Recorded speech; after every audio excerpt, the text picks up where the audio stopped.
सुप्रभात बच्चों, कैसे हैं आप सब। उम्मीद करती हूँ कि आप सब लोग खुश होंगे, स्वस्थ होंगे और हिंदी की कक्षा के लिए बहुत ज्यादा उत्साहित होंगे।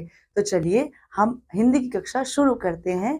तो आज हमारी पहली हिंदी की कक्षा है जिसका नाम है पाठ 1 हिमालय। अब बच्चों, हिमालय हिमालय आप सब ने सुना है। हिमालय एक पर्वत श्रेणी है जिसमें बहुत ऊंचे ऊंचे सुंदर सुंदर पहाड़ हैं। तो चलिए आइए इस पाठ के बारे में, हिमालय के बारे में हम जानते हैं परिचय के साथ। इस कविता में हिमालय के महत्व का वर्णन किया गया है कि वह दिन रात भारत की रक्षा करने में संलग्न है, इसीलिए तो भारत का मुकुट कहलाता है।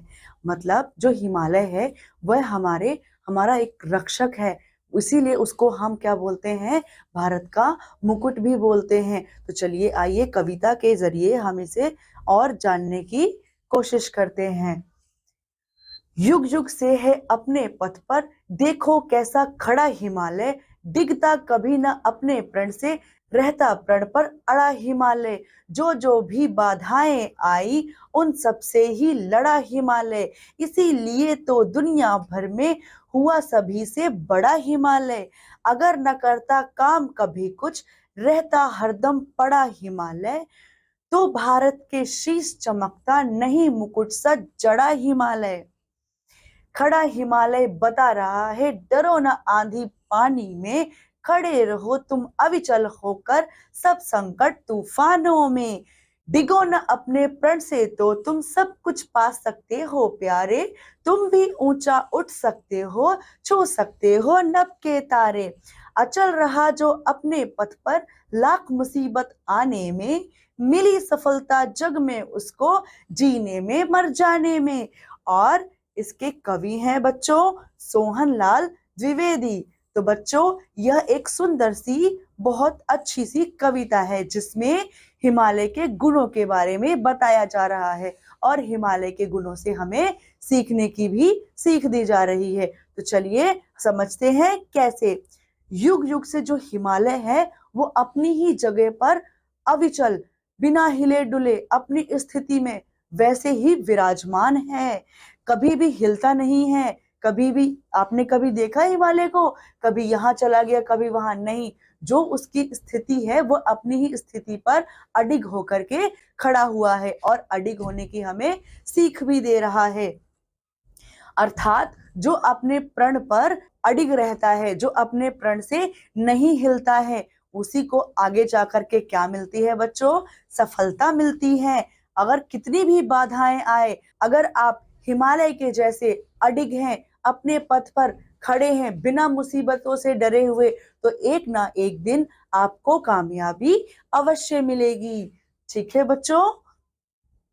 जैसे अगर कुछ भी काम नहीं करता हिमालय, ऐसे ही पड़ा रहता, ऐसे ही खड़ा रहता बिना कुछ काम किए, तो क्या उसकी कीमत रहती, क्या वह भारत का मुकुट बन पाता, नहीं बन पाता। क्योंकि वह भारत की रक्षा करता है, वह भारत को चारों ओर से, ऊपर उत्तर की ओर से भारत को क्या करता है, सुरक्षा देता है, सुंदरता देता है, इसीलिए उसे भारत का हम मुकुट भी कहते हैं।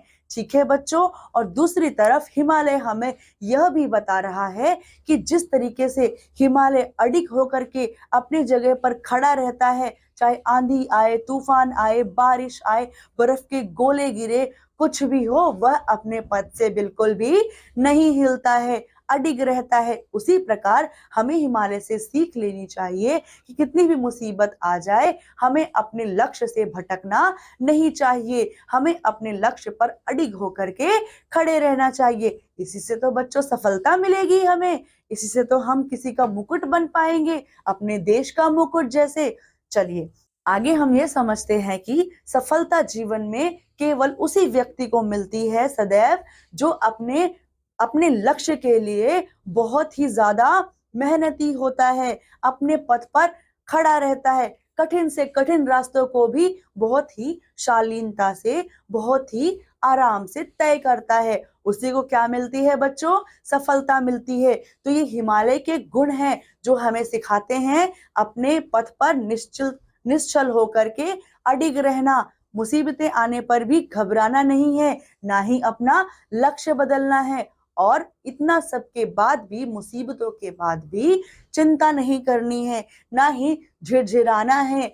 क्या करना है? शांति के साथ अपने पथ पर अपनी मंजिल के लिए कार्य करते रहना है।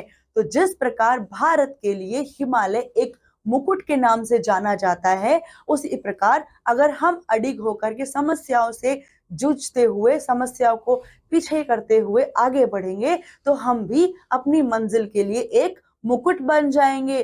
तो बच्चों, इसी सीख के लिए हम इस सीख के साथ बच्चों हम इस कक्षा को यहीं विराम देते हैं। अब मैं आपसे अगली कक्षा में अगली सीख के साथ मिलती हूँ। तब तक के लिए आपका ध्यान रखिए, पढ़ते रहिए। धन्यवाद।